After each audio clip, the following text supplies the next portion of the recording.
Hello everyone, আসসালামু আলাইকুম। কেবিএফ online প্ল্যাটফর্মে প্রত্যেকে স্বাগতম। আমরা কেবিএফ অনলাইন প্ল্যাটফর্ম থেকে এসএসসি 26 এবং 27-এর জন্য নতুন একটা কোর্স লঞ্চ করছিলাম এবং এই মানসিক কোর্সের মধ্যে অন্তর্ভুক্ত হচ্ছে কি মানে সায়েন্স। এই সায়েন্সের মধ্যে অন্তর্ভুক্ত একটা কি গুরুত্বপূর্ণ সাবজেক্ট হচ্ছে জীববিজ্ঞান, যেটা আমরা আজকে নতুন ক্লাস নতুন কোর্সে শুরু করতে যাচ্ছি। বায়োলজি বইটা প্রথম অধ্যায়, যেটা হচ্ছে কি জীবন পার্ট নিয়ে আমরা আলোচনা করব।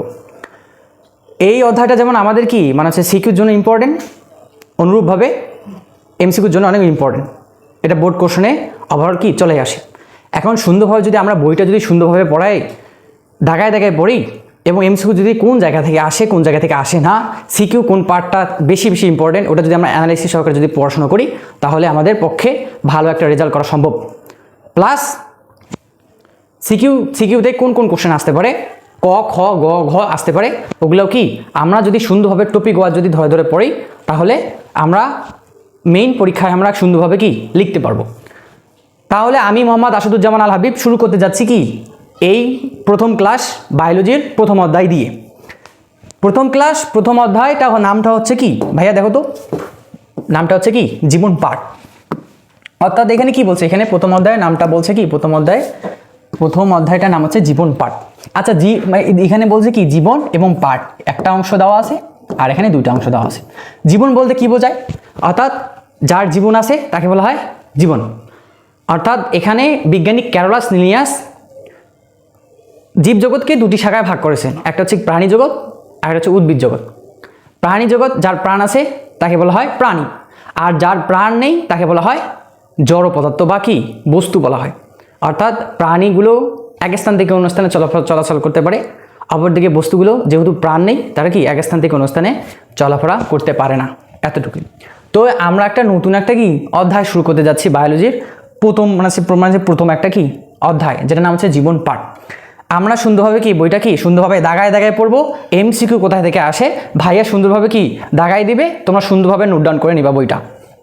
ভাইয়ের সঙ্গে যদি তুমি নোট ডাউন করে নাও তাহলে এখানে এই অধ্যায়ে আমি বলতেছি কোনো কনফিউশন থাকার কথা না।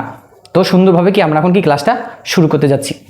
এখানে কি বলছে, এখানে বলছে জীবন পার্ট, অর্থাৎ এখানে বলছে মানব সভ্যতা বিকাশে বর্তমান শতকের চ্যালেঞ্জ হচ্ছে খাদ্য উৎপাদন, চিকিৎসা শাস্ত্রের উন্নয়ন এবং কি বিপুল পরিবেশ জীবনের অস্তিত্ব রক্ষা, এসব ক্ষেত্রে জীববিজ্ঞানের ভূমিকা অপরিসীম। এই অধ্যায়ে জীববিজ্ঞানের সংজ্ঞা, শাখাসমূহের নাম, জীববিজ্ঞানের নামের পদ্ধতি এবং দ্বিপদ নামকরণ নিয়ে কি আমরা এখন আলোচনা করব।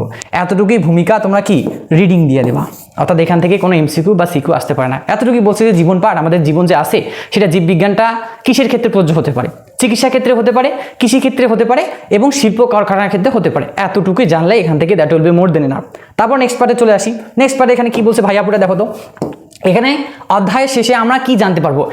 এই পেজটা এনসিটিবি বই থেকে প্রিন্ট করে আলাদাভাবে কি স্পেসিফিকভাবে কি ডিফারেন্স সহকারে এখানে তোমাদের পেজ দেওয়া আছে। কেন দেওয়া আছে, এই অধ্যায়ে কোন কোন বিষয় সম্পর্কে আমরা আলোচনা করব, এতটুকু যেন আমরা কি মানুষের মস্তিষ্কে গেঁথে ফেলতে পারি এবং কি সঠিক পরিশ্রমে এবং সঠিক পদ্ধতিতে যেন আমরা এই অধ্যায়টা শেষ করে দিতে পারি এবং রিভিশন দিতে পারি মূল টপিকগুলো যেগুলো এমসিকিউ এবং সিকিউতে আসতে পারে। এই জন্যে পাঠ্যপুস্তকের অন্তর্ভুক্ত কি এই অধ্যায়ের পাঠ শেষে আমরা এখানে যা যা জানতে পারবো এখানে অন্তর্ভুক্ত করে দেওয়া হয়েছে। এখানে কি কি জানতে পারবো দেখো তো ভাইয়া, এখানে বলছে যে জীববিজ্ঞানের ধারণা ব্যাখ্যা করতে পারবো, অর্থাৎ জীববিজ্ঞানের ধারণা ব্যাখ্যা করতে পারবো। জীববিজ্ঞানকে আমরা ইংলিশ টার্মে কি বলে থাকি, বায়োলজি বলে থাকি। কি বলে থাকি ভাইয়া, বায়োলজি বলে থাকি। অর্থাৎ ইংলিশ টার্মে আমরা জীববিজ্ঞানকে বায়োলজি বলতে পারি। কারণ এই বায়োলজি শব্দটা কোথা থেকে এসেছে, কোন বিজ্ঞানী আবিষ্কার করেছে, বায়ো শব্দ অর্থ কি, লজি শব্দ অর্থ কি, এতটুকুই আমরা কি নেক্সট পার্টে আমরা আলোচনা করব। প্রথম পয়েন্টটা আমরা কি সুন্দরভাবে তোমাদের বুঝাই দিলাম। তারপর বলছে জীববিজ্ঞানের প্রধান শাখাগুলো বর্ণনা করতে পারবো।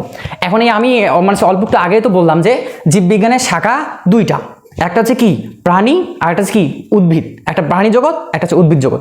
এতটুকু সম্পর্কে আমরা আলোচনা করব। নেক্সট পার্টে এখানে দেওয়া আছে জীবের শ্রেণীবিন্যাসের ধারণা ব্যাখ্যা করতে পারবো। আমাদের যে পরিবেশে প্রাণী অনেকগুলো আছে, যেমন গরু আছে, হাঁস আছে, মুরগি আছে, ছাগল আছে। এদের আবার কি নানা ধরনের কি শ্রেণী বিভাগ আছে এবং কি নানা ধরনের জাতের পার্থক্য আছে, যেমন কি অস্ট্রেলিয়ান গরু হতে পারে, দেশি গরু হতে পারে। এসব সম্পর্কে আমরা কি এই শ্রেণীবিন্যাস সম্পর্কে আমরা কি আলোচনা করব, অর্থাৎ জীবের শ্রেণীবিন্যাস সম্পর্কে আমরা ব্যাখ্যা প্রদান করব এই অধ্যায় এই টপিকে। অর্থাৎ শ্রেণীবিন্যাস কাকে বলে, জীবজগৎকে ধাপে ধাপে বিন্যস্ত করার প্রক্রিয়াকে বলা হয় শ্রেণীবিন্যাস। তারপর নেক্সট পার্ট এখানে বলছে মানে কি জীবের শ্রেণীবিন্যাসের প্রয়োজনীয়তা মূল্যায়ন করতে পারবো, অর্থাৎ জীব মানে কি শ্রেণীবিন্যাসের গুরুত্ব কতটুকু, প্রয়োজনীয়তা কতটুকু, শ্রেণীবিন্যাসটা আমাদের জন্য কেন করা হয়েছে, এতটুকু সম্পর্কে কি আলোচনা করব।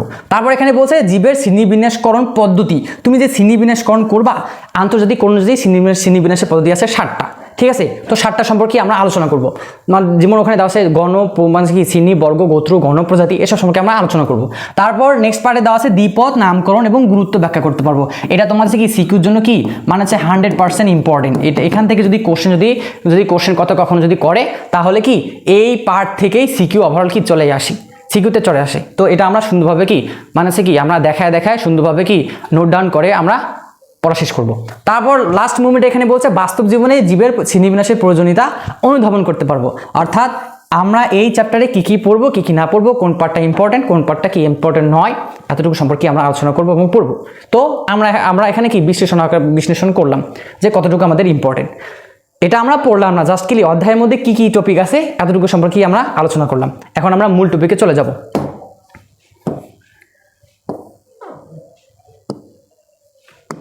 তো ভাইয়া আপুরা দেখো তো এখানে কি বলছে, জীববিজ্ঞানের ধারণা। আমরা ওই যে মানে মেইন টপিকে ছিল না, জীববিজ্ঞানের ধারণা সম্পর্কে আলোচনা করব।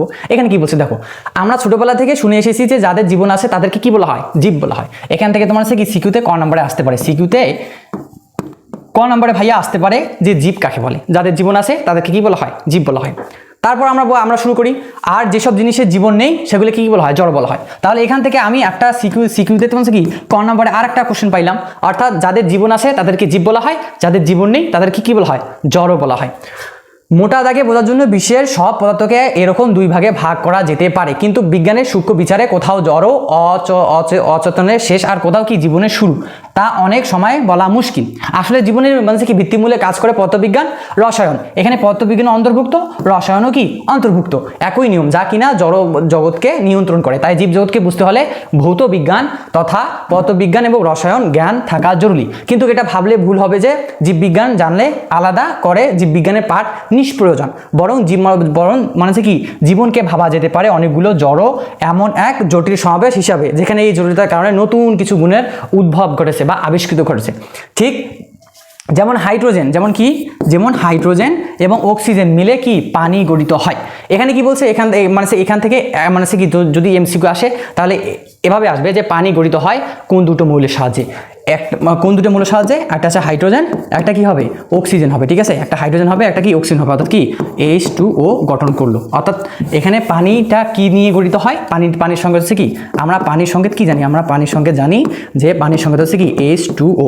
এখানে হাইড্রোজেন উপস্থিত আর এখানে কি অক্সিজেন উপস্থিত, তাহলে অক্সিজেন এবং হাইড্রোজেন দুইটা মৌল মিলে কি গঠন করে, পানি গঠন করে। এতটুকু আমরা কি পড়ে নিলাম, যার বৈশিষ্ট্য হাইড্রোজেন এবং অক্সিজেন কোনোটার মতো নয়, অর্থাৎ পানির বৈশিষ্ট্য আলাদা, হাইড্রোজেনের বৈশিষ্ট্য আলাদা, অক্সিজেনের বৈশিষ্ট্য আলাদা। হাইড্রোজেন এবং অক্সিজেন ভিন্ন ভিন্ন বৈশিষ্ট্য, আবার পানি আর একটা কি ভিন্ন ভিন্ন বৈশিষ্ট্য, এতটুকুই বলছে। তাই জড়ের সুনির্দিষ্ট সন্নিবেশ জীব গঠিত হলেও তার মধ্যে এমন সব নতুন ধরনের বৈশিষ্ট্য উদ্ভব ঘটেছে যা জড় গাঠনিক উপাদানগুলোর মধ্যে ছিল না। এতটুকু, অর্থাৎ এখান থেকে এতটুকুই একটা কোশ্চেন আসবে যে পানি গঠিত হয়েছে কোন মৌল থেকে, হাইড্রোজেন এবং অক্সিজেন মৌল থেকে। হাইড্রোজেন এবং অক্সিজেন মৌল বৈশিষ্ট্যগুলো আলাদা, আবার পানির বৈশিষ্ট্যগুলো আলাদা, এতটুকু তোমরা জেনে নিবা। তারপর এখানে কি বলছে, জীববিজ্ঞান বেশ প্রাচীন বিজ্ঞান। তাহলে এখানে কোশ্চেন একটা আসবে, এমসিকিউতে কোশ্চেন একটা আসতে পারে ভাইয়া, অর্থাৎ এখানে এমনভাবে বলবে যে জীববিজ্ঞান বেশ প্রাচীন জীববিজ্ঞান, না রাসায়নিক জীববিজ্ঞান না ভৌত জীববিজ্ঞান। এখান থেকে কি এমসিকিউ কি তোমাদের চলে আসবে যে জীববিজ্ঞানটা কোনটির মধ্যে অন্তর্ভুক্ত, প্রাচীন জীববিজ্ঞানের অন্তর্ভুক্ত না ভৌত জীববিজ্ঞানের মধ্যে অন্তর্ভুক্ত না রাসায়নিক জীববিজ্ঞানের অন্তর্ভুক্ত, তো এতটুকু নোট ডাউন করে নিবা। জীববিজ্ঞানকে ইংরেজিতে কি বলা হয়, বায়োলজি বলা হয়। তাহলে এখান থেকে এমসিকিউ একটা আসতে পারে যে জীববিজ্ঞানকে ইংলিশ টার্মে কি বলা হয়, বায়োলজি বলা হয়। বায়োলজি তোমার কি বানানটা সুন্দরভাবে কি মনে রাখবা, অর্থাৎ বানানটা কি সুন্দরভাবে মনে রাখবা, কেননা এটা মেইন পরীক্ষা তোমাদের চলে আসে।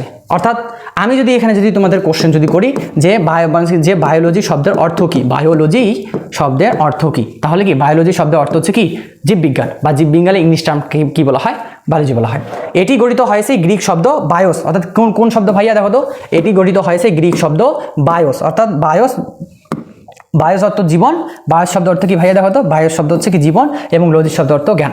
তাহলে বায়োলজিকে বলা হয় জীববিজ্ঞান, বা জীববিজ্ঞানে ইংলিশ টার্ম হচ্ছে কি বায়োলজি। বায়োলজিতে দুইটা ভাগে ভাগ করা যায়, একটা হচ্ছে কি বায়োস এবং লজিস। বায়োস অর্থ জীব, অর্থাৎ যাদের জীবন আছে তাদেরকে বলা হয় জীব, আর লজিস অর্থ কি জ্ঞান বলা হয়। তাহলে এখান থেকে এতটুকু কোশ্চেন আসবে যে জীববিজ্ঞানকে ইংলিশে কি বলে, বায়োলজি বলে।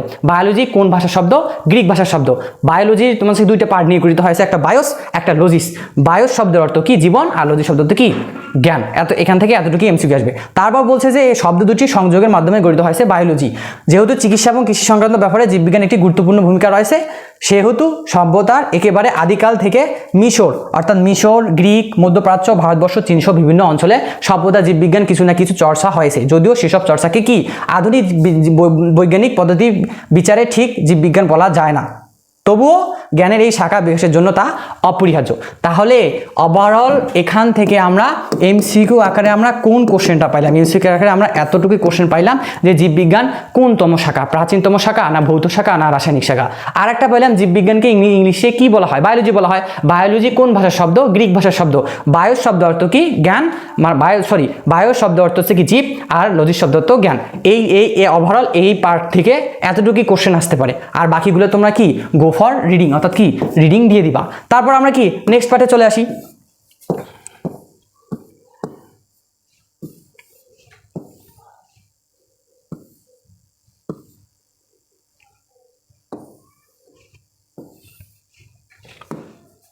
তো ভাইয়া দেখো তো এখানে নেক্সট পার্ট কি বলছে, জীববিজ্ঞানের শাখাগুলো বলছে। অর্থাৎ জীববিজ্ঞানে আমরা ধারণা এখন আমরা পড়লাম, এবং জীববিজ্ঞানের শাখাগুলো কি পড়বো। এখানে বলছে জীবের যে দুটি ধরন আমরা চারপাশে তাকালে দেখতে পাই সেগুলো কি উদ্ভিদ, আর একটা কি প্রাণী দেওয়া আছে।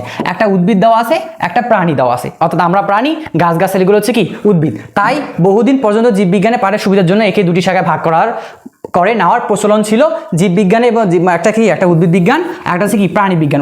উদ্ভিদ বিজ্ঞান ইংলিশটা হচ্ছে কি বোটানি, আর প্রাণী বিজ্ঞানকে বলা হয় জুলজি বলা হয়। এই রীতি কখনো কিছুটা চালু আছে, যদিও জীববিজ্ঞান আজ এতটা বিস্তৃতি লাভ করেছে যে শুধু দুটি শাখা ভাগ করে এমন এর পাঠ আর চলবে না। এমন অনেক জীব আছে যা উদ্ভিদ এবং প্রাণী কোনোটাই নয়। অর্থাৎ এমনও অনেক প্রাণী আছে আমাদের পরিবেশে, আমাদের বায়ুমণ্ডলে, যেটা উদ্ভিদও না প্রাণীও না। সেটার উদাহরণ কি ব্যাকটেরিয়া হতে পারে, ব্যাকটেরিয়া উদ্ভিদও না প্রাণীও না, ছত্রাক হতে পারে। অর্থাৎ এখান থেকে এমসিকিউতে আসতে পারে যে কোনটি উদ্ভিদও না কোনটি প্রাণীও না। তাহলে উদাহরণ কি আমরা দেখাই দেবো, উদাহরণ এতটুকু দেখাই দেবো যে ব্যাকটেরিয়া উদ্ভিদও না প্রাণীও না, আবার ছত্রাক কি উদ্ভিদও না প্রাণীও না। এখান থেকে এই টার্মটা মুখস্থ করে নিবা। তার বলছে আবার কখনো কখনো কি প্রাণী, উদ্ভিদ, ব্যাকটেরিয়া, ছত্রাক, ভাইরাস প্রভৃতি কোনো সাধারণ বৈশিষ্ট্য একসাথে বিশ্লেষণ করার দরকার হয়। অর্থাৎ তখন আর জীবের ধরনভিত্তিক শাখা লাগে না। তাই প্রয়োজনের তাগিদে জীববিজ্ঞান এখন বহু সংখ্যক শাখা বিভক্ত হয়েছে। জ্ঞানের প্রায় প্রতিটি বিষয়ে অন্তর্ভুক্ত শাখাগুলোকে ভৌত, অর্থাৎ ভৌত আর একটা কি ফলিত, এই দুই ভাগে ভাগ করা হয়েছে। তাহলে জীববিজ্ঞানকে কয়টি শাখায় ভাগ করা হয়েছে ভাইয়া? দুইটি, একটা ভৌত জীববিজ্ঞান আর একটা কি ফলিত জীববিজ্ঞান। এখন এই ভৌত এবং ফলিত জীববিজ্ঞান সম্পর্কে আমরা কি নেক্সট পার্টে কি আলোচনা করব। তাহলে ওভারঅল আমরা আগে যে পার্টটা আমরা পড়লাম ওখান থেকে তিনটা এমসিকিউ আসতে পারে, এমসিকিউ আমরা ধরে পড়লাম। এখন এই পার্ট যে আমরা এখন পড়লাম, এখন কোনটা আসতে পারে এমসিকিউ, এখানে কোনটা আসতে পারে এমসিকিউ, এখানে মানে এভাবে আসবে যে জীববিজ্ঞানের শাখা কয়টা। জীববিজ্ঞানের শাখা হচ্ছে দুইটা, একটা হচ্ছে কি ভৌত জীববিজ্ঞান, একটা হচ্ছে ফলিত জীববিজ্ঞান। জীববিজ্ঞানকে কয় ভাগে ভাগ করা যায়? জীববিজ্ঞানকে দুই ভাগে ভাগ করা যায়। কয় ভাগে ভাইয়া?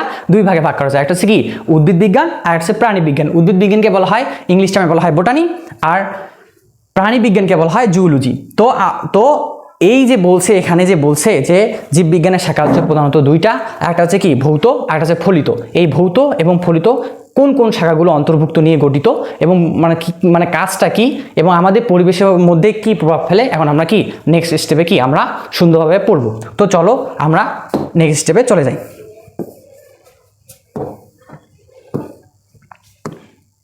তো আমরা তো পড়লাম যে মানুষ কি জীববিজ্ঞানের শাখা হচ্ছে দুইটা, একটা ফলিত একটা হচ্ছে কি ফলিত বা ভৌত, একটা ভৌত আর হচ্ছে ফলিত।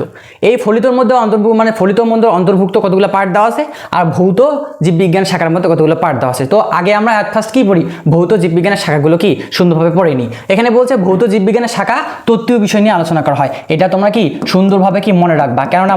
কেন মনে রাখবা যে সিকিউতে তোমার কি ক নাম্বারে চলে আসে যে ভৌত জীববিজ্ঞান কাকে বলে। তাহলে এটা সুন্দর সুন্দরভাবে কি দাগাই দিবা যে যে জীববিজ্ঞানের শাখায় তত্ত্বীয় বিষয় নিয়ে আলোচনা করা হয় তাকে কি বলা হয় ভাইয়া, তাকে কি বলা হয়, তাকে ভৌত জীববিজ্ঞান বলা হয়। এটা কিন্তু সিকিউর জন্য কি বোর্ড কোশ্চেন আসছিল, বিদায় ভাইয়া সুন্দরভাবে দাগাই দিল, তোমরা সুন্দরভাবে কি নোট ডাউন করে নিবা এবং পড়বা।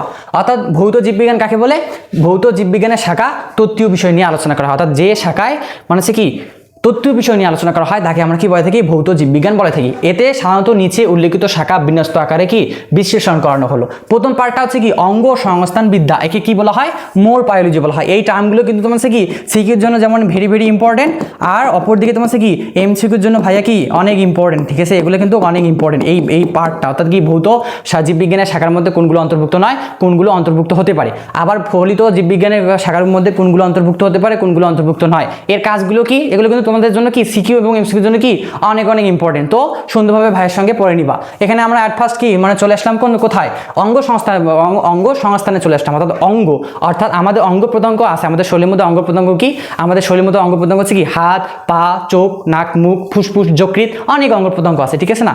এই অঙ্গ প্রত্যঙ্গ যে অর্থাৎ এই অঙ্গ এবং প্রত্যঙ্গ যে সংস্থা আলোচনা করা হয় তাকে কি বলে থাকি, তাকে আমরা কি বলে থাকি, তাকে আমরা অঙ্গ সংস্থান বলে থাকি, ঠিক আছে না, যার ইংলিশটা হচ্ছে কি মোর বায়োলজি বলা হয়। অর্থাৎ এখানে বলছে ভাই, এখানে বলছে জীবের সার্বিক অঙ্গ সংস্থানিক বা দৈহিক গঠন, অর্থাৎ এখানে সার্বিক অঙ্গ সংস্থানিক এবং দৈহিক গঠন বর্ণনা এ শাখা আলোচ্য বিষয়। তাহলে এখান থেকে কি এমসিকিউ এভাবে আসবে যে দেহের অঙ্গ সংস্থানিক বা দৈহিক গঠন কোন মানে কি কোন জীববিজ্ঞানের শাখার মতো অন্তর্ভুক্ত, ভৌত জীববিজ্ঞানের শাখার মতো অন্তর্ভুক্ত, এবং কোন পার্টটা এটা কার্য সম্পন্ন করে থাকে, এটা হচ্ছে কি অঙ্গ সংস্থান অর্থাৎ মোর বায়োলজি, এটা কার্য বা পরিচালনা সম্পূর্ণ করে থাকে। তারপর বলছে এখানে কি দেহের বাইরে বর্ণনা বিষয়কে বহি অঙ্গ সংস্থান বলা থাকে, যার ইংলিশ টার্মটা হচ্ছে কি এক্সটার্নাল মোর বায়োলজি বলা হয়, ঠিক আছে। তাহলে আমাদের অঙ্গ তো আমাদের শরীরের যদি অঙ্গ তো আছে, যেমন হাত, পা, চোখ, নাক, মুখ, মস্তিষ্ক, ফুসফুস, যকৃৎ, অগ্নাশয় ইত্যাদি আছে। এখন কথা হচ্ছে কি এই অঙ্গ সংস্থানকে দুটি ভাগে ভাগ করা যায়, একটা হচ্ছে বহি অঙ্গ সংস্থান, একটা হচ্ছে অন্ত অঙ্গ সংস্থান। বহি মানে কি বাইরের দিকে, ঠিক আছে, আমাদের শরীরের বাইরের দিকে কোনগুলো অঙ্গ দেখা যায়, যেমন আমাদের হাত দেখা যায়, তারপর পা দেখা যায়, তারপর কি চোখ দেখা যায়, এগুলো হচ্ছে কি বাইরের দিক, অর্থাৎ কি বহি অঙ্গ সংস্থান, যাকে ইংলিশ টার্মে বলা হয় এক্সটার্নাল মোর বায়োলজি বলা হয়। আমাদের দেহের ভিতরে কি যেগুলো আমরা দেখতে পাই না সেগুলিকে বলা হয় অন্ত অঙ্গ সংস্থান বলা হয়। অন্ত মানে কি যেগুলো আমরা কি বাইরে থেকে কি করি, যে আমরা দেখতে পাচ্ছি, যকৃৎ দেখতে পাচ্ছি না, হার্ট দেখতে পারতেছি না, মস্তিষ্ক দেখতে পারতেছি না। তো সুতরাং এখানে অন্ত অঙ্গ সংস্থান এটাই হবে যে হার্ট হতে পারে, যকৃৎ হতে পারে, আর যেগুলো খালি চোখে যেগুলো কি আমরা বাইরে থেকে দেখতে পারি না অর্থাৎ ভিতরে অবস্থান করে তাকে কি বলা হয়, অন্ত অঙ্গ সংস্থান বলা হয়, যার ইংলিশ টার্ম হচ্ছে কি ইন্টারনাল মোর বায়োলজি বলে থাকে। তাহলে আমরা যে এতটুকু পড়লাম, এতটুকু থেকে সিকিউতে এভাবে আসবে যে অঙ্গ সংস্থান কাকে বলে, ক নাম্বারে আসতে পারে। তাহলে কি এটাই এভাবে মনে হচ্ছে কি অ্যান্সার করবা যে জীবের সার্বিক অঙ্গ সংস্থান এবং দৈহিক গঠন যে সংস্থা ব্যাখ্যা করে থাকে তাকে কি বলা হয়, অঙ্গ সংস্থান বলে থাকে, যার ইংলিশ টার্ম থেকে মোর বায়োলজি বলা হয়। আর এখানে এমসিকিউতে আসতে পারে যে অঙ্গ সংস্থানের কয়টি পার্ট, দুইটি পার্ট, একটা বহি অঙ্গ সংস্থান যাকে বলা হয় এক্সটার্নাল মোর বায়োলজি, আর একটা হচ্ছে অন্ত অঙ্গ সংস্থান যাকে বলা হয় ইন্টারনাল মোর বায়োলজি। এতটুকু থেকে তোমরা কি এতটুকুই মনে রাখবা। তারপর আমরা কি সেকেন্ড স্টেপে চলে আসলাম কি শ্রেণীবিন্যাস বা টক্সোনোমাই চলে আসলাম। এই যে শ্রেণীবিন্যাসে তোমার কি অপর নাম কি টক্সোনোমাই বলা হয়। তাহলে কি শ্রেণীবিন্যাস অপর নাম কি দেখো তো ভাইয়া, শ্রেণীবিন্যাসকে অপর নাম হচ্ছে টক্সোনোমাই। এখান থেকে কিন্তু তোমার কি এমসিকিউ কি চলে আসে, এমসিকিউতে এভাবে আসবে যে শ্রেণীবিন্যাসে অপর নাম কি টক্সোনোমি বলা হয়। এই যে তোমার কি এই স্প্লিংটা কি বানানটা সুন্দরভাবে কি মুখস্থ করে নেবে, এটা কিন্তু বোর্ড কোশ্চেনে চলে আসে যে টক্সোনোমাই এর বানান নিচের কোনটি সঠিক হবে, নিচের কোনটি সঠিক নয়। তাহলে এখানে কি বলছে, জীবের শ্রেণীবিন্যাস এবং তার রীতিনীতিগুলো কোন শাখায় আলোচনা করা হয়, অর্থাৎ জীবের শ্রেণীবিন্যাস এবং রীতিনীতিগুলো কি শ্রেণীবিন্যাসবিদ্যা বা টক্সোনোমাইতে আলোচনা করা হয়। তাহলে সিকিউতে যদি আসে যে শ্রেণীবিন্যাস কাকে বলে, জীবের ধাপে ধাপে বিন্যস্ত করার পক্ষে বলা হয় শ্রেণীবিন্যাস, আর এই শ্রেণীবিন্যাস যে বিদ্যা আলোচনা করা হয় তাকে বলা হয় কি টক্সোনোমি বা শ্রেণীবিন্যাস বিদ্যা বলা হয়ে থাকে। সিকিউতে এতটুকুই আসতে পারে। তারপর থার্ড স্টেপে আমরা কি চলে আসলাম, শরীরবিদ্যা চলে আসলাম, অর্থাৎ জীবদেহে নানা অঙ্গ প্রত্যঙ্গ এবং জৈব রাসায়নিক কার্যাদি।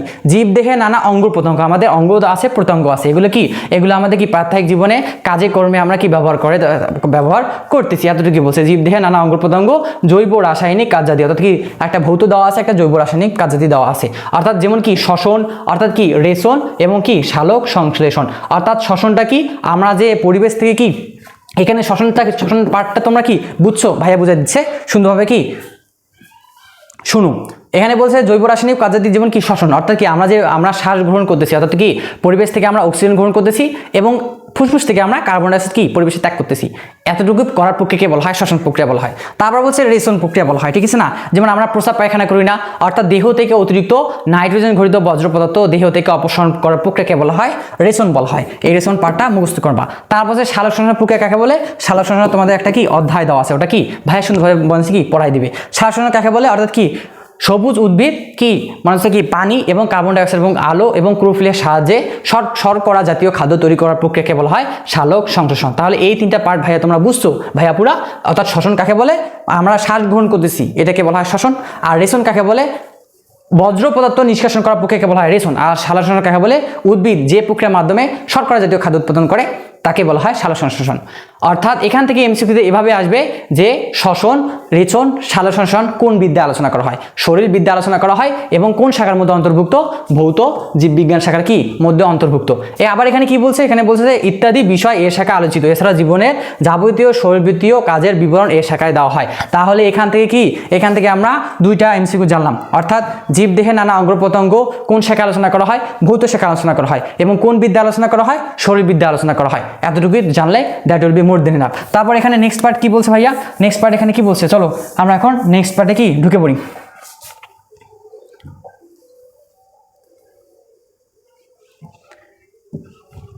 তো ওভারঅল এখানে নেক্সট পার্টে বলছে কি? নেক্সট পার্টে এটা বলছে যে হিস্টোলিথি সম্পর্কে কি আলোচনা করতে বলছে। আমরা শরীরবিদ্যা আমরা আলোচনা করলাম, এখন আমরা চলে আসলাম কি হিস্টোলিথিতে চলে আসলাম। অর্থাৎ জীবদেহের টিস্যু সমূহের গঠন, বিন্যাস এবং কার্যকাবলী যে শাখায় আলোচনা করা হয় তাকে বলা হয় হিস্টোলজি। তাহলে সিকিউতে তোমার যে কি ক নাম্বারে এভাবে আসবে যে হিস্টোলজি কাকে বলে। তাহলে এই পার্টটা কি সুন্দরভাবে কি মুখস্থ করবা এবং কি মেইন পরীক্ষায় তোমরা কি লিখে দিয়ে আসবা। অর্থাৎ হিস্টোলজি কাকে বলে? যে অর্থাৎ জীবদেহের টিস্যু সমূহের গঠন, বিন্যাস এবং কার্যকাবলী, অর্থাৎ টিস্যু সমূহের গঠন, বিন্যাস এবং কি কার্যকাবলী যে শাখা আলোচনা করা হয় তাকে বলা হয় হিস্টোলজি, বা কি বলা হয় টিস্যু তন্ত্র বলা হয় থাকে। হিস্টোলজি বানানটা মুখস্থ করে নিবা। এখান থেকে এমসিকিউতে এভাবে আসবে যে মানে কি জীবদেহের টিস্যুতন্ত্রের গঠন, বিন্যাস এবং কার্যকাবলী কোন শাখা আলোচনা করা হয়?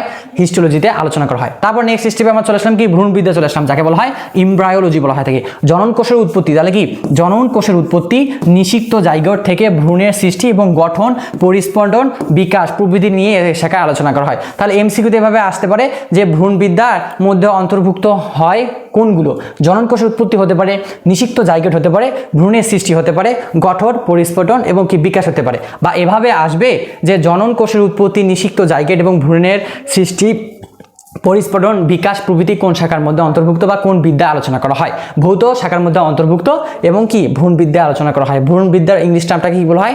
এমব্রায়োলজি বলা থাকে। তারপর আমরা চলে আসলাম কি কোষ বিদ্যা চলে আসলাম, অর্থাৎ একে বলা হয় সাইটোলজি বলা হয়। অর্থাৎ জীবদেহের কোষের গঠন, কার্যকাবলী এবং বিভাজন যে বিদ্যা আলোচনা করা হয় তাকে কি বলা থাকে? কোষ বিদ্যা বলা হয় থাকে। অর্থাৎ কোষ বিদ্যা থেকে যদি এমসিকিউ যদি চলে আসে তাহলে এভাবে দেখাবা, এভাবে অর্থাৎ সিকিউতে যদি তোমার ক নাম্বার যে চলে আসে, সিকিউতে ক নাম্বার যে চলে আসে তাহলে এভাবে চলে আসবে যে কোষবিদ্যা কাকে বলে। অর্থাৎ কি জীবদেহের কোষের গঠন, কার্যকাবলী এবং বিভাজন সম্পর্কে যে বিদ্যায় আলোচনা করা হয় তাকে কোষবিদ্যা বলে থাকে। বা এমসিকিউতে এভাবে আসবে যে কোষের গঠন, কার্যকাবলী, বিভাজন কোন বিদ্যা আলোচনা করা হয়? কোষবিদ্যা আলোচনা করা হয় থাকে। তারপর নেক্সট স্টেপে এখানে আমরা কি গেলাম? বংশগতিবিদ্যায় গেলাম, ঠিক আছে? এখানে বংশগতিবিদ্যা বলছে, অর্থাৎ বংশগতিবিদ্যা ইংলিশ টার্মটা কি বলা হয়? জেনেটিক্স বলা হয়। তাহলে আমরা এখান থেকে দুই মানে একটা এমসিকিউ পাইলাম, একটা আছে কি এমসিকিউ এখানে কি আমরা পেলাম। অর্থাৎ বংশগতিবিদ্যার ইংলিশ টার্ম কি বলা হয়? জেনেটিক্স, বা বংশগতিবিদ্যা অপর নাম কি জেনেটিক্স বলা হয়। অর্থাৎ জিন এবং জীবের কি বংশগতির সম্পর্কে এ শাখায় আলোচনা করা হয়। তাহলে যদি এমসিকিউতে যদি আসে ওভারঅল তাহলে এভাবেই আসবে যে জিন এবং জীবের বংশগতি ধারা সম্পর্কে কোন বিদ্যা আলোচনা করা হয়? বংশগতিবিদ্যা আলোচনা করা হয়, একে জেনেটিক্স বলে থাকে। এই ইংলিশ টার্মটা কি সুন্দরভাবে কি বানান মুখস্থ করে নিবা, অর্থাৎ চলেও আসতে পারে। তারপর নেক্সট স্টেপে এখানে কি বলছে? নেক্সট পার্টে কি বলছে এখানে দেখো তো। নেক্সট পার্টে বলছে কি বিবর্তন বিদ্যা, যাকে বলা হয় ইভলিউশন বলা হয়। অর্থাৎ পৃথিবীতে প্রাণীর বিকাশ এই টার্মটা স্টার চিহ্ন দিয়ে দাও। তারপর বলছে জীবের বিবর্তন, জীবের এখানে কি বলছে? বিবর্তন এবং ক্রমবিকাশ তত্ত্বসমূহ আলোচনা এর শাখায়। তাহলে এমসিকিউতে এভাবে আসবে এমসিকিউতে এভাবে আসবে যে পৃথিবীতে প্রাণের বিকাশ, জীবের বিবর্তন এবং ক্রম বিকাশ কোন বিদ্যা আলোচনা করা হয়? বিবর্তন বিদ্যা আলোচনা করা হয়। আরেকটা এমসিকিউ এভাবে আসবে যে বিবর্তন বিদ্যার ইংলিশ টার্মটা কি? ইভলিউশন বলা হয় থাকে। তো আমরা কি সুন্দরভাবে পড়ে নিলাম। আরো কতগুলো কি পয়েন্ট বাকি আছে, আমরা এখন কি সুন্দরভাবে ধরে ধরে পড়বো। চলো পড়ি। তো আমরা কি পড়লাম? আমরা কি বংশগতিবিদ্যা পড়লাম বা জেনেটিক্স পড়লাম, তারপর কি বললাম? বিবর্তন পড়লাম। এখন আমরা কি চলে আসলাম কি বস্তু অর্থাৎ কি বাস্তুবিদ্যায় চলে আসলাম, যাকে বলা হয় ইকোলজি বলা হয়। এই শাখায় প্রাকৃতিক পরিবেশের সাথে জীবের অন্তরন সম্পর্ক নিয়ে আলোচনা করা হয়। এই টার্মটা তোমাদের খুব প্রচুর পরিমাণে কি কনফিউশনের মধ্যে আসে, অর্থাৎ কনফিউশন আসে, ঠিক আছে না? অর্থাৎ এই টার্মটা এখানে কি বলছে? এখানে কিন্তু অন্ত বলছে, এখানে কিন্তু আন্ত বলে নাই ভাইয়া। দেখো এখানে এখানে কি অন্ত এখানে অন্ত বলে নাই, এখানে বলছে আন্ত। স্বরে আ দেওয়া আছে, এখানে কি দেওয়া আছে? স্বরে অ দেওয়া আছে। তো যে কোশ্চেন করবে অর্থাৎ কোশ্চেন কর্তা সবসময় চাবে কি তোমরা ভুল করো, কিন্তু তোমরা যদি এভাবে যদি সুন্দরভাবে যদি পড়ো তাহলে ভুল করার সম্ভাবনা নাই বললেই চলে। অর্থাৎ এখানে কি বলছে? আন্ত সম্পর্ক নিয়ে আলোচনা করা হয় কোন বিদ্যায়? বাস্তুবিদ্যায় বলা হয়, ঠিক আছে না? আবার এখানে বলছে এখানে আবার কি বললো? এখানে বলছে যে বাস্তুবিদ্যার ইংলিশ টার্ম কি বলা থাকে? ইকোলজি বলা হয়। অর্থাৎ বাস্তুবিদ্যার ইংলিশ টার্ম কি? ইকোলজি। অর্থাৎ প্রাকৃতিক পরিবেশের সাথে জীবের আন্তঃন সম্পর্ক আলোচনা করা হয় কোন শাখায়? বাস্তুবিদ্যায় আলোচনা করা হয়। তারপর আছে কি লাস্ট পার্টে আমরা কি লাস্ট দুইটা পার্টে চলে আসলাম। এর লাস্ট দুইটা পার্টে কি বলা আছে? এন্ডোক্রাইনোলজি দেওয়া আছে, ঠিক আছে? অর্থাৎ জীবদেহের হরমোন আর কার্যকাবলী নিয়ে আলোচনা করা হয় কোন বিদ্যায়? অর্থাৎ এন্ডোক্রাইনোলজি বিদ্যায় আলোচনা করা হয়। তাহলে এভাবে এমসিকিউতে কোশ্চেন আসবে যে এন্ডোক্রাইনোলজির কাজটা কি? হরমোন কার্যকাবলী বিষয়ে সম্পর্কে আলোচনা করা। বা এভাবে ঘুরায় পাশে আসতে পারে জীবদেহের হরমোন সম্পর্কে আলোচনা করা হয় কোন বিদ্যায়? এন্ডোক্রাইনোলজি বিদ্যায় আলোচনা করা হয়। এটা কিন্তু কি অনেক ইম্পর্টেন্ট, দাগাই নিবা, স্টার চিহ্ন দিয়ে দেবা। তারপর লাস্ট পয়েন্ট আমরা চলে আসলাম কি জীব ভূগোল সম্পর্কে আলোচনা করলাম। অর্থাৎ পৃথিবীর মানচিত্র মানে যেদিকে আমরা যদি তাকাই তাহলে কি উত্তর দক্ষিণ পূর্ব পশ্চিম কোথায় কোন শৃঙ্গ দেওয়া আছে, কোন জেলাটা সবচেয়ে বড়, কোন জেলাটা সবচেয়ে কঠিন, মানে কোন দিকে অবস্থিত, উত্তর না পশ্চিম দিকে অবস্থিত, বা ভৌগোলিক সীমারেখা কীরকম, এসব সম্পর্কে আলোচনা করা হয় কি জীব ভূগোল আলোচনা করা হয়, যাকে বলা হয় বায়ো জিওগ্রাফি বলা হয়। এই ইংলিশ টার্মটা মুখস্থ করবো। অর্থাৎ এই শাখায় পৃথিবীর বিভিন্ন ভৌগোলিক সীমারেখা জীবের বিস্তৃতি নিয়ে আলোচনা করা হয়। তাহলে ওভারঅল কি আমরা ভৌত জীববিজ্ঞান জীববিজ্ঞানের শাখা সম্পর্কে আলোচনা করলাম। কতগুলো এখানে পার্ট দেওয়া আছে, ঠিক আছে? প্রথমে আমরা চলে আসলাম কি শরীরবিদ্যা মানে অঙ্গ সংস্থা চলে আসলাম। অর্থাৎ কি আমাদের অঙ্গ প্রত্যঙ্গ যে সংস্থায় কাজ করে থাকে তাকে কি বলা হয়? অঙ্গ সংস্থা বলা হয়। অঙ্গ সংস্থা দুইটা পার্ট দেওয়া আছে। একটা হচ্ছে কি বহি অঙ্গ সংস্থান, যাকে বলা হয় এক্সটার্নাল মোরপায়োলজি, যাকে বলা হয় অঙ্গ সংস্থান বলা হয়, যাকে বলা হয় এক্সটার্নাল মোরপায়োলজি। এখান থেকে এতটুকু কোশ্চেন আসবে। তারপর আমরা ওভারঅল কোথায় চলে আসলাম? তারপর আমরা কি আরেকটা স্টেপে চলে আসলাম। কোন স্টেপ হয়ে চলে আসলাম? তারপর আমরা চলে আসলাম কি শ্রেণীবিন্যাস বিদ্যা চলে আসলাম। অর্থাৎ শ্রেণীবিন্যাস বিদ্যা কাকে বলে? অর্থাৎ জীবকে ধাপে ধাপে বিন্যস্ত করার প্রক্রিয়াকে বলা হয় শ্রেণীবিন্যাস বলা হয়, ঠিক আছে না? এখন এই শ্রেণীবিন্যাসের অপর নাম কি? টক্সোনমি বলা হয়। এতটুকু তোমরা মুখস্থ করে নিবা। তারপর কি চলে আসলাম? শরীরবিদ্যা সম্পর্কে চলে আসলাম। অর্থাৎ জীবের জৈব রাসায়নিক কার্যকাবলী যে বিদ্যা আলোচনা করা হয় তাকে শরীরবিদ্যা বলা থাকে। শরীরবিদ্যার এখানে তিনটা পার্ট দেওয়া আছে, শ্বসন দেওয়া আছে, রেশন দেওয়া আছে, সালোকসংশ্লেষণ দেওয়া আছে। শ্বসন কি? আমরা যে কার্বন ডাই অক্সাইড ত্যাগ করতেছি এবং অক্সিজেন গ্রহণ করতেছি, এই প্রক্রিয়াটা হচ্ছে কি শ্বসন। আর রেশন কি? আমরা যে তোমার কি প্রস্রাব পায়খানা করতেছি, অর্থাৎ কি আমাদের দেহ থেকে নাইট্রোজেন ঘটিত বজ্র পদার্থ যে নিষ্কাশন করে দিতেছি, এটাকে বলা হয় রেশন। আর সালোকসংশ্লেষণ কি সবুজ উদ্ভিদ যে প্রক্রিয়ার মাধ্যমে শর্করা জাতীয় খাদ্য উৎপাদন করে তাকে বলা হয় সালোকসংশ্লেষণ। তাহলে এখান থেকে এইভাবে কি কোশ্চেন ঘুরে পেঁচে আসবে। এবং এই পার্টটা যদি তোমরা যদি কি মানে মনে রাখতে চাও তাহলে এইগুলো মনে রাখবা। তারপরে হিস্ট্রিতে চলে আসলাম। হিস্ট্রি মানে কি যে শাখায় বা যে বিদ্যায় জীবদেহের টিস্যু সমূহের গঠন, বিন্যাস এবং কার্যকাবলী সম্পর্কে আলোচনা করা হয় তাকে বলা হয় হিস্টোলজি বলা হয়, ঠিক আছে? তারপর চলে আসলাম কি বংশগতি, তারপর চলে আসলাম কি ভ্রূণ বিদ্যা চলে আসলাম। অর্থাৎ কি জনন কোষের উৎপত্তি, নিষিক্ত জাইগোট কিভাবে তোমার কি সন্তান উৎপাদন হবে, কিভাবে হবে না, এসব সম্পর্কে ভ্রূণ বিদ্যা আলোচনা করা হয়। তারপর চলে আসলাম কোথায়? কোষবিদ্যা চলে আসলাম। অর্থাৎ কোষের গঠন, কার্যকাবলী, তারপর কি নানা ধরনের শ্রেণীবিন্যাস কোষবিদ্যা আলোচনা করা হয়। বংশগতি বিদ্যা বা জেনেটিক্সে চলে আসলাম। অর্থাৎ কি জিন এবং জীবের বংশগতি ধারা সম্পর্কে এ শাখায় আলোচনা করা হয়। তারপর আমরা চলে আসলাম কি বিবর্তন বিদ্যা চলে আসলাম। বিবর্তন বিদ্যার ইংলিশ টার্ম হচ্ছে কি ইভলিউশন। প্রাণীর বিকাশ, জীবের বিবর্তন এবং ক্রমবিকাশ সম্পর্কে কি কোন শাখায় আলোচনা করা হয় বা কোন বিদ্যা আলোচনা করা হয়? বিবর্তন বিদ্যা আলোচনা করা হয়। তারপর চলে আসলাম বাস্তুবিদ্যা চলে আসলাম। অর্থাৎ যে শাখায় পরিবেশের সাথে জীবের কোন সম্পর্ক দেওয়া আছে, এখানে এই পার্টটা কি সুন্দরভাবে মনে রাখবা। অর্থাৎ জীবের আন্তঃন সম্পর্ক আলোচনা করা হয়। অর্থাৎ আন্তঃন সম্পর্ক, আন্ত দেওয়া আছে, অন্তন্তু হবে না। তারপর চলে আসলাম কি এন্ডোক্রাইনোলজিতে চলে আসলাম। অর্থাৎ কি এন্ডোক্রাইনোলজি যদি আসে তাহলে এই পার্টটা মুখস্থ করবো। অর্থাৎ কি হরমোন নিয়ে আলোচনা করা হয়। বা মেইন পরীক্ষায় আসতে পারে যে হরমোন নিয়ে আলোচনা করা হয় কোন বিদ্যায়, এন্ডোক্রাইনোলজি বিদ্যায় আলোচনা করা হয়। তারপর আমরা কি কোন পার্টটা চলে আসলাম, লাস্ট মুভমেন্টে চলে আসলাম কি জীব ভূগোল সম্পর্কে আলোচনা করা হয়, অর্থাৎ কি পৃথিবীর বিভিন্ন ভৌগোলিক সীমারেখা বিস্তৃতি সম্পর্কে আলোচনা করা হয়। তাহলে ওভারঅল কি আমরা কতটুকু পড়লাম, এই মানে কি এই ফার্স্ট স্টেপে আমরা পড়লাম কি জীববিজ্ঞানটা কোথা থেকে এসেছে, অর্থাৎ জীববিজ্ঞানটা কোথা থেকে এসেছে, কে আবিষ্কার করেছে এবং কি মানে ধারণাটা আমরা ব্যাখ্যা করলাম, অর্থাৎ জীববিজ্ঞানের ধারণাটা এতটুকুতে। জীববিজ্ঞানকে ইংলিশ টার্মে বলা হয় বায়োলজি। বায়োলজিকে আমরা ভাঙলে সেটা কি গ্রিক শব্দ অনুপাতে আমরা কি দুইটা শব্দ মানে কি ওয়ার্ড পাই, একটা আছে বায়োস, একটা আছে কি লজিস। বায়োস হচ্ছে গিয়ে অর্থাৎ জীব, আর লজিস শব্দ হচ্ছে কি জ্ঞান, এতটুকুই। তারপরে জীববিজ্ঞানের শাখায় চলে আসলাম, জীববিজ্ঞান শাখা প্রধানত দুইটা, একটা ভৌত, একটা হচ্ছে কি ফলিত। তারপর যদি আমরা চলে আসি ওখানে, জীববিজ্ঞানে কে কয় ভাগে ভাগ করা যায়, দুই ভাগে ভাগ করা যায়। একটা হচ্ছে কি প্রাণী বিজ্ঞান, আর হচ্ছে উদ্ভিদ বিজ্ঞান। প্রাণী বিজ্ঞানকে বলা হয় জুলজি, আর উদ্ভিদ বিজ্ঞানকে বলা হয় বোটানি বলা হয়। তারপর আমরা কি ভৌত জীববিজ্ঞানের শাখা সম্পর্কে আলোচনা করলাম, অর্থাৎ ওখানে কতগুলো স্টেপ বাই স্টেপ কি আমরা কি সুন্দরভাবে কি বিশ্লেষণ সহকারে পড়লাম। এই পয়েন্টগুলো বা হেডলাইনগুলো তোমরা মুখস্থ করে নিবা। তারপর নেক্সট স্টেপে দেওয়া আছে কি ফলিত জীববিজ্ঞান সম্পর্কে কি ওখানে আলোচনা করা হয়েছে। তো আমরা ওভারঅল আজকে এতটুকুই এই ক্লাসে, অর্থাৎ কি প্রথম ক্লাসে, জীববিজ্ঞানের প্রথম ক্লাসে পার্ট 1-এ আমরা এতটুকু সম্পর্কে আলোচনা করলাম। এতটুকু তোমরা সুন্দরভাবে কি দাগায় নোট ডাউন করে নিবা। ভাইয়া যতটুকু দাগায় দিছে ততটুকু কি দাগাই নিবা, ঠিক আছে। এটা কিন্তু এমসিকিউ এবং কি সিকিউর জন্য ইম্পর্টেন্ট। আমি কিন্তু তোমার ধরায় পড়াই দিলাম যে কোনটা এমসিকিউর জন্য ইম্পর্টেন্ট, কোনটা কি সিকিউর জন্য ইম্পর্টেন্ট। তো ভৌত জীববিজ্ঞানের এই পার্টটা কিন্তু তোমাদের ওভারঅল কি সিকিউর জন্য কিন্তু কি অনেক ইম্পর্টেন্ট, যে ভেরি ইম্পর্টেন্ট। যে কোশ্চেন এভাবে আসবে যে ভৌত জীববিজ্ঞানের শাখাগুলো বিশ্লেষণ করো, ঠিক আছে। ভৌত জীববিজ্ঞানের শাখাগুলো বিশ্লেষণ করো, তো সুন্দরভাবে কি এই সবগুলো হেডলাইন মুখস্থ করবা এবং কাজগুলো বিশ্লেষণ করলে হয়ে যাবে। তো আজকের এই পর্যন্ত এতটুকুই আমরা কি সুন্দরভাবে পড়লাম। কোনো এক মানে কি নতুন মুহূর্ত এবং কি কোনো নতুন সময়ের মানে কি অতি শীঘ্রই তোমাদের হাবিব ভাইয়া কি নতুন একটা টপিক নিয়ে চলে আসতেছে। তো এতটুকু কেবিএফ অনলাইন প্ল্যাটফর্মে এতটুকু সময় দেওয়ার জন্য তোমাদের ধন্যবাদ। আসসালামু আলাইকুম রহমতুল্লাহি ওয়া বারাকাতুহু।